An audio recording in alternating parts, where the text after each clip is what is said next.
hello. So we've all seen this image, right? Or something that looks very similar to this. So this is the generic guideline for eyebrow mapping to help you find your perfect eyebrow shape. Well, I'm sorry to break it to you, but this doesn't actually work for everyone. And in this video, I'm going to tell you exactly why and what you should be looking out for instead to actually make your eyebrows work for your own unique proportions. If you're new here, welcome. I'm Jen, and on this channel we talk about defining and improving our personal style, not by blindly following trends, but by understanding and catering to our own individual uniqueness, whether it be facial proportions, color analysis, body types, etc. So if that's something you're interested in, make sure to hit that subscribe button and welcome to the channel. So this generic guideline for eyebrow mapping, they seem to vary slightly version by version. Some say to align the heads of the brows to the outer edge of the nostrils. Others say to align it to the actual nose. And if we focus on the position of the brow heads for a moment, whether it's the outer edge of the nostrils or the actual nose, these guidelines seem to suggest that the distance between the eyebrows should be in relation to the nose. But what about the eyes? Because the eyebrows and the eyes are the two features that have the closest relationship because of their proximity and the eyebrows' ability to frame the eyes. They also create the highest level of contrast within the face. So I think it's a little bit strange that the distance between the eyes is something that's overlooked when we're talking about the position of the brow heads. I mean, the size of the nose still matters, but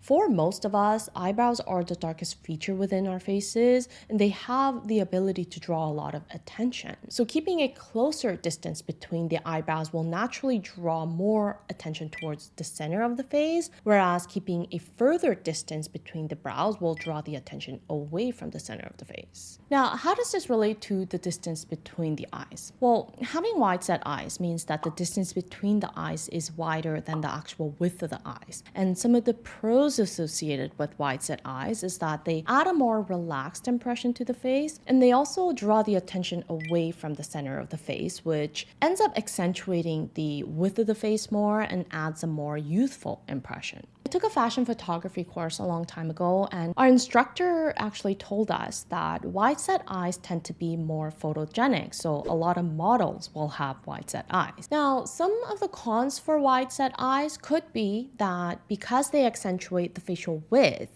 they can make the face appear shorter, and that might not always be an effect you're looking for if you already have a short face. And the center of the face in this area could appear slightly more blank or appear to lack in dimension a bit because of the wide distance between the eyes. And since eyebrows have a natural tendency to kind of control the direction of where the attention is drawn, keeping a closer distance between the eyebrows can actually help with achieving some proportional balance if you have wide set eyes. If we look at Rihanna, for example, her brows actually start a bit closer to the center than the outer edge of her nostrils. And if we look at these two images side by side, on the right side where the brow heads are aligned to the outer edge of the nostrils, the wide distance between the eyes become a little more noticeable and the face also appears slightly shorter. Now, does that mean you always need to keep a closer distance between the brows than the outer edge of your nostrils? And that really depends on the actual width of the nose. Rihanna's nose is on the wider side, but if we look at somebody like Anya Taylor-Joy, who also has wide set eyes but a much narrower nose, then aligning the brow heads to the outer edge of the nostrils looks fine. I mean, anything closer than that actually kind of looks off balance because then there's almost a unibrow going on. But if we compare these two images where on the left side the brow heads are aligned to the nostrils and on the right side they're aligned to the outer edge of the nose, we can see how a wider distance between the brows accentuates the wide set eyes more. So there is no single right or wrong answer. It really just depends on your preference, but proportionally speaking, a closer distance between the eyebrows will offset the wide distance between the eyes. So if wide set eyes is something that you don't really like about yourself, then forget the generic tips. Just remember that there's a relationship between your eyebrows and your eyes. And the same theory can apply to close set eyes, but obviously in opposite direction. So if you want to make the distance between your eyes appear further apart, then you can do so by keeping a further distance between your eyebrows. And for this, you you don't necessarily need to pluck your eyebrows. I mean, you could just use a lighter brow gel just in the heads of your brows, just so you're not like over plucking your brows or anything like that. And if you have really dark hair like mine, then I always recommend using an Asian product because they're actually meant to lighten dark hair. So I'll provide the link to the product that I personally use in the description below. Here's another visual example with Miley Cyrus. If I were her makeup artist, I would probably use a lighter color in the brow heads just to make the distance between the brows appear further apart. And I'd also use less shimmer in the inner corners of the eyes because shimmer actually draws more attention to the close distance between her eyes. And this is just my personal opinion because I believe in and I value overall balance and harmony, but not everybody shares the same perspective. So this is not a read towards Miley Cyrus's makeup artist or anything like that. I'm sure she's really great and talented. I'm just sharing my personal thought.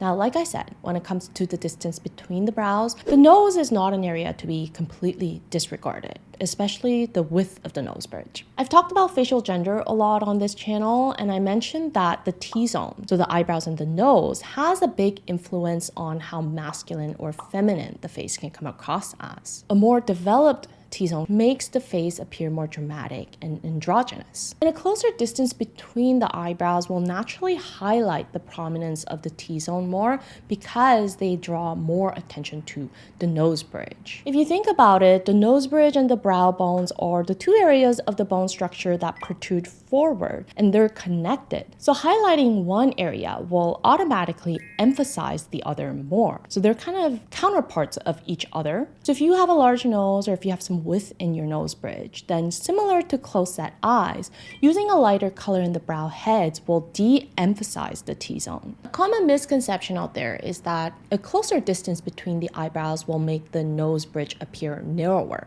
I shouldn't say it's a misconception because it's technically true, like the effect is there, but it also draws more attention to the nose bridge and it ends up making the overall look a little bit harsh.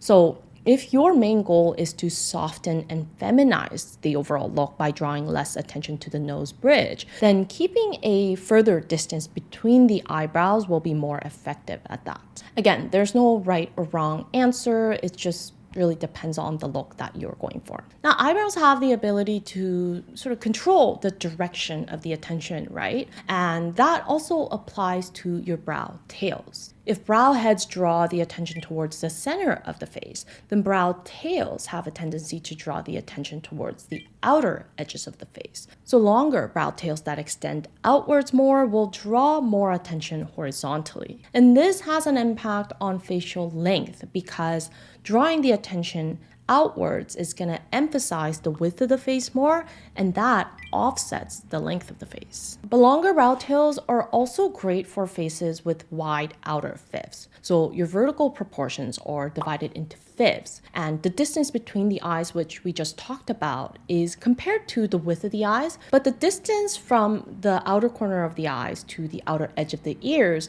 is also compared to the width of the eyes. So if you have wide outer fifths, but your brow tails are too short, then that ends up accentuating the wide width of the cheeks, sort of this large blank space here. And longer tails will help with filling in that wide gap and add more dimension to the face. For these cases, something to consider in conjunction with the brow tails is the shape of the brow arches. In my previous video on eyebrow arch shapes and angle, I talked about how more rounded and defined arches are great for short, round, or wide faces because they enhance the dimension and structure of the face more. If we compare these two eyebrow styles on the same face, the left face appears slightly flatter and a bit more two-dimensional, whereas the right face, the cheekbones appear more rounded and sculpted, and the face just comes across as a little bit more three-dimensional. And that's what I mean by enhancing dimension and structure. On the other hand, having more defined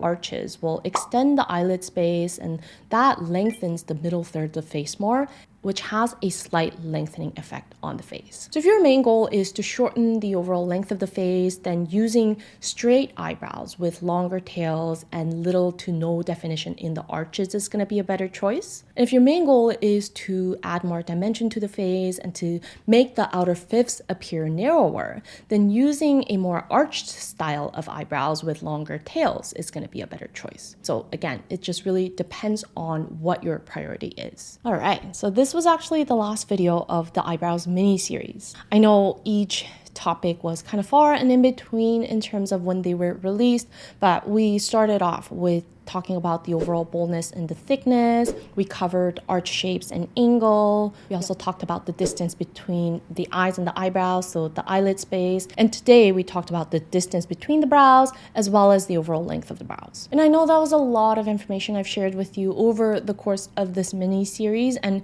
putting everything together is gonna be super tricky, I'm not gonna lie, because there is no one size fits all type of answer here. But on the bright side, it's just eyebrows. It's not like hair where the changes you make are kind of permanent. I mean, they can be if you decide to shave off your brows, but at least they grow pretty fast. And I really want to emphasize that trial and error is the best method to learn more about your own face and your preferences. I can only share so much information or insights or opinions, but I truly believe that the journey really begins once you start applying all of this knowledge into practice.